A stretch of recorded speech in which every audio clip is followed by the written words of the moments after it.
जय जय श्री हितहार। यमुना विहार कुंज, राधा पिय केली कुंज। उधर यमुना विहार कुंज और ये राधा पिय केली कुंज। यहाँ आना, यहाँ बैठना ये बड़े सुकृत से होता है। सुकृत माने पुण्य।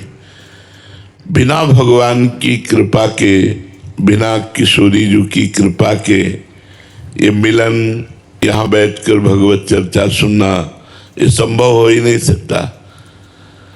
श्री राधिका कृपा बिनु सबके मनन अगम्य। श्री जी कृपा न करे तो इस क्षेत्र में प्रवेश न हो, वृंदावन में मन के द्वारा भी आप चिंतन न कर पावे। तो जब कृपा हुई है, आप यहाँ विराजमान हुए हैं, तो थोड़ी देर सत्संग सुनिए और उसे अपने जीवन में आचरण में उतारिए। जी श्री हरिवंश महाराज जी, प्रश्न है, जीवन में रस कैसे आए? जी हाँ, भगवद रस प्राप्ति की इच्छा उसी के हृदय में उत्पन्न हो सकती है। भगवान श्री कृष्णचंद्र जी ने गीता जी में कहा, भोगेश्वरी प्रसक्तानाम तया प्रहत चेतसाम व्यवसायत्मिका बुद्धि समाधो न विधीयते। जिसने अपने चित्त को भोगों के चिंतन में और इंद्रियों को भोगों में फंसा दिया है, वो कभी भगवत रस प्राप्ति की, भगवत प्राप्ति की इच्छा भी नहीं कर सकता। ये श्री भगवान के वचन है। हमारी 5 ज्ञानेंद्रियां शब्द, स्पर्श, रूप, रस, गंध, इनका भोग करने के लिए हर समय प्रयत्नशील रहती हैं और मन इनका मुखिया वो संसार के चिंतन में ही सुख मानता है। तो कैसे भगवत रस आवे? भगवान कृपा करे और हमें साधु समागम मिले।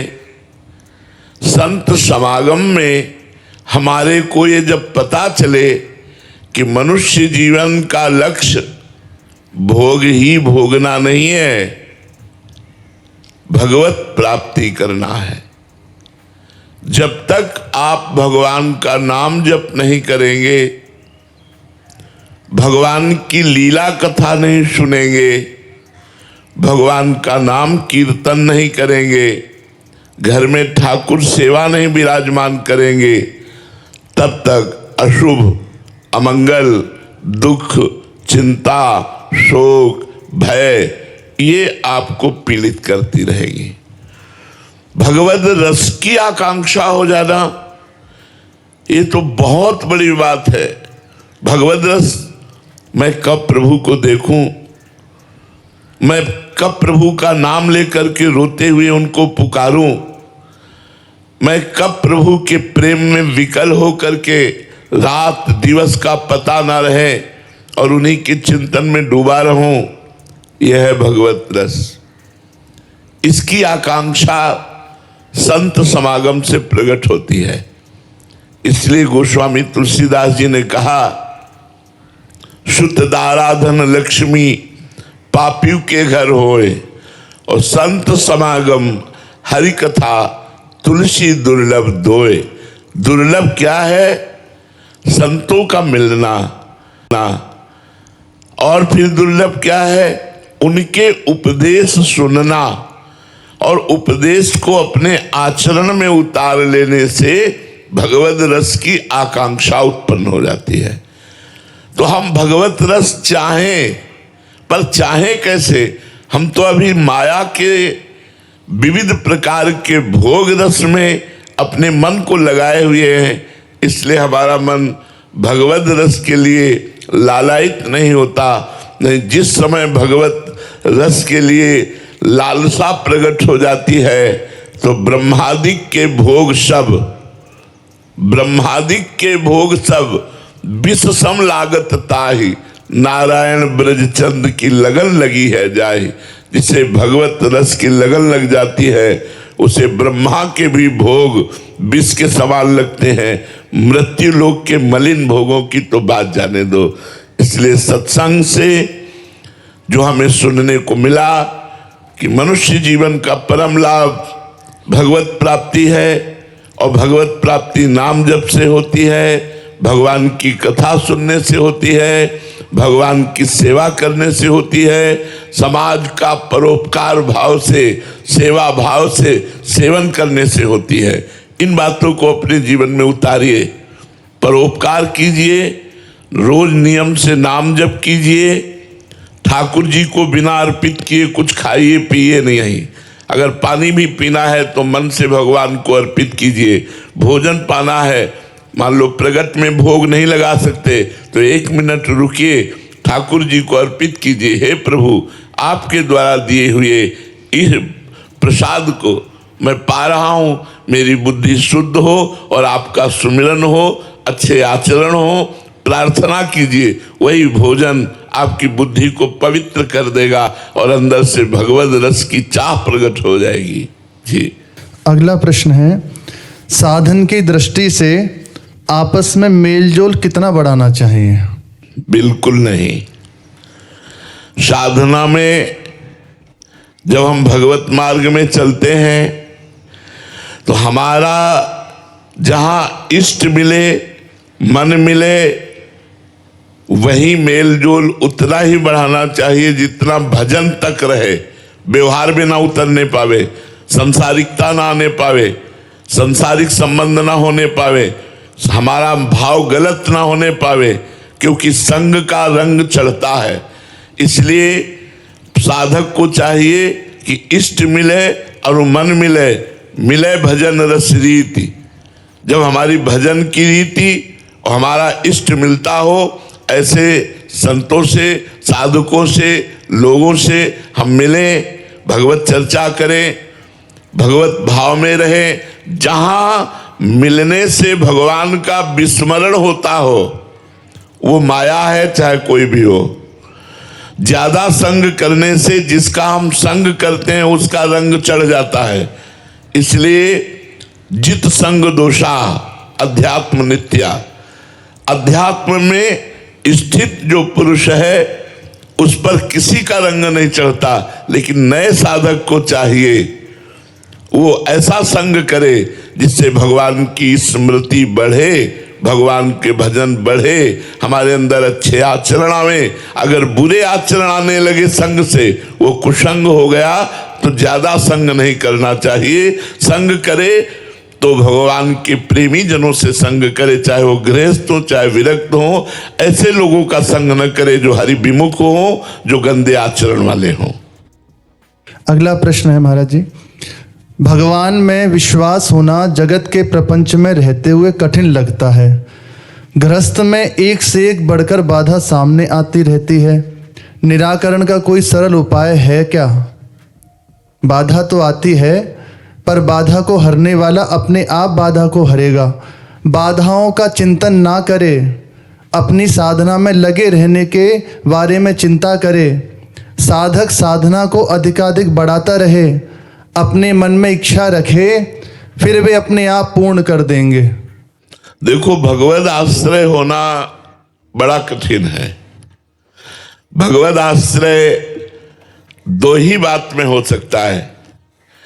एक तो यदि हम संतों का संग करते करते हमारा मन पवित्र हो जाए और ये बात समझ में आ जाए कि भगवान के सिवा कोई मेरा नहीं है, तो भगवत आश्रय हो जाएगा। सबकी ममता ताग बटोरी, मम पद मन ही बांध बर डोरी, ये आश्रय। और या फिर भारी संकट हो जाए, भारी विपत्ति हो जाए, तो भगवत आश्रय हो सकता है। जैसे गजेंद्र बड़ा मतवाला, मस्ती से हजारों हाथी हाथिनियों के बीच में खेल करता, आनंदित रहता। एक सरोवर में जल पीने के लिए गया और ग्राह ने पकड़ लिया। 1000 वर्ष तक वो युद्ध करता रहा, लड़ता रहा। ग्राह गजेंद्र को खींचता जल की तरफ, गजेंद्र ताकत लगाकर बाहर की तरफ, यहां तक कि उसके परिवार और साथियों ने भी गजेंद्र का साथ दिया। लेकिन जब देखा कि ये निकल ही नहीं रहे तो परिवार के लोग चले गए। देखते जाओ, कोई साथी नहीं रहा। जब उसने देखा कि अब मेरे में भी बल नहीं रह गया और देखा अब तो ये हमको डुबो ही देगा, बस उसी समय उसको भगवान का आश्रय याद आ गया। भगवान का आश्रय लिया और जे ही हरि पुकारा, भगवान ने एक क्षण में ग्राह का उद्धार करके गजेंद्र को बाहर कर दिया। द्रौपदी जब सभा में निर्वस्त्र की जा रही हैं, तब भी भगवत आश्रय नहीं है, पतियों का आश्रय। जब देखा पति भी साथ नहीं दे रहे तो धर्मात्मा भीष्म पितामह आदि महापुरुषों का आश्रय। जब देखा ये भी हमारा पक्ष नहीं ले रहे, ये भी खड़े होकर नहीं रोक रहे, नहीं भीष्म जैसा महाबली, भीष्म जैसा धर्मात्मा यदि खड़ा होकर के बोल दे तो वहां किसी की ताकत नहीं थी कि उनके खिलाफ कोई बोल सके। लेकिन भीष्म जी ने भी केवल इतना ही कहा, बेटी धर्म का बड़ा सूक्ष्म स्वरूप है और वो धर्मात्मा युधिष्ठिर जानता है, बस इतना शब्द कहा। द्रौपदी जी ने जब देखा भीष्म का भी आश्रय नहीं तो अपनी भुजाओं का आश्रय। जब देखा 10,000 हाथियों का बल रखने वाला दुशासन, द्रौपदी उनके वेग को नहीं रोक पाएगी, फिर उन्होंने दांतों का आश्रय लिया, दांत से पकड़ लिया। जब देखा कि अब दांत भी नहीं रोक सकते, तब नाथ की याद आई, तब भगवद आश्रय हुआ। काहे गोविंद द्वारिका वासिन, तो भगवान का वस्त्रावतार हो गया। भगवान वस्त्र बनकर के द्रौपदी से लिपट गए और 1000 हाथियों का बल रखने वाला खींचता जा रहा है, लेकिन वस्त्र कांधे से नहीं हट रहा। यह है भगवद आश्रय।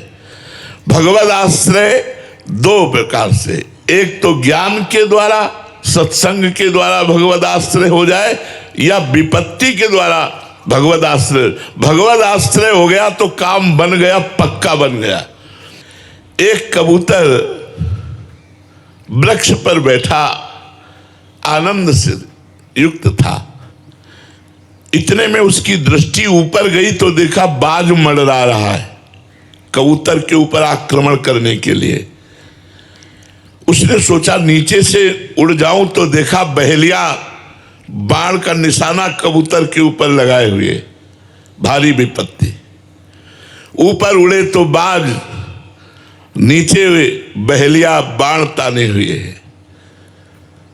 उसको पूर्व जन्म के अनुसार जैसे गजेंद्र को स्मृति आई, ऐसे भगवान का आश्रय आ गया और उसने पुकारा, हे हरि। अंदर से जे भी पुकारा तो एक सांप निकला और बहेलिए को डसा। जे भी डसा तो उसका बाण ऐसे हिला और छूटा और बाण बाज के ऊपर जाकर लगा। बाज और बहेलिया दोनों मर गए, कबूतर उड़ गया। भगवद आश्रय या तो भारी विपत्ति में होता है, और या फिर कोई संत ऐसा मिल जाए जो भगवत प्रेमी और उसका संग हो तो भगवद आश्रय। और भगवद आश्रय हो गया तो सब काम बन गया, सब काम बन गया। भगवद आश्रय ही तो साधना का फल है, समस्त साधना का फल है। मम भरोस ही हरस न दीना, मेरा दृढ़ विश्वास, मेरा दृढ़ भरोसा, यही तो बात है। प्रहलाद जी 5 वर्ष के बालक हैं, हिरण्यकश्यप त्रिभुवन पति है और वो हर उपाय करता है प्रहलाद जी के मारने का, लेकिन दृढ़ विश्वास प्रहलाद का तो बाल बांका भी नहीं कर पाया और त्रिभुवन पति को फाड़ के फेंक दिया। भगवान ने वो रूप नरसिंह धारण किया जो कभी न देखा गया, न सुना गया, न पढ़ा गया। ऐसा भगवान ने रूप धारण किया।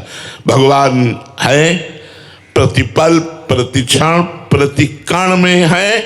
हम दृढ़ विश्वास करें, जैसे माँ अपने बेटे का मंगल नहीं कर सकती, ऐसे हमारे प्रभु मंगल भवन अमंगलहारी, वो कभी अमंगल हमारा होने ही नहीं देंगे। ऐसा दृढ़ विश्वास रखे, चाहे जैसी परिस्थिति हो उसका परिणाम मंगलमय होगा। परिस्थिति अमंगल में दिखाई दे सकती है लेकिन उसका परिणाम मंगलमय होगा। तलवार हार बन जाएगी, जिस दिन भगवान का आश्रय दृढ़ हो गया तो गले तक आते आते हार बन जाएगी, वो तुम्हारा गला नहीं काट पाएगी। प्रहलाद जी का कहीं खरोच भी नहीं आ पाई। भगवान इतने महान हैं, केवल हम आश्रय लें तो आश्रय दो में ही होता है, या तो भारी विपत्ति में या सत्संग के द्वारा ज्ञान प्राप्त हो जाए।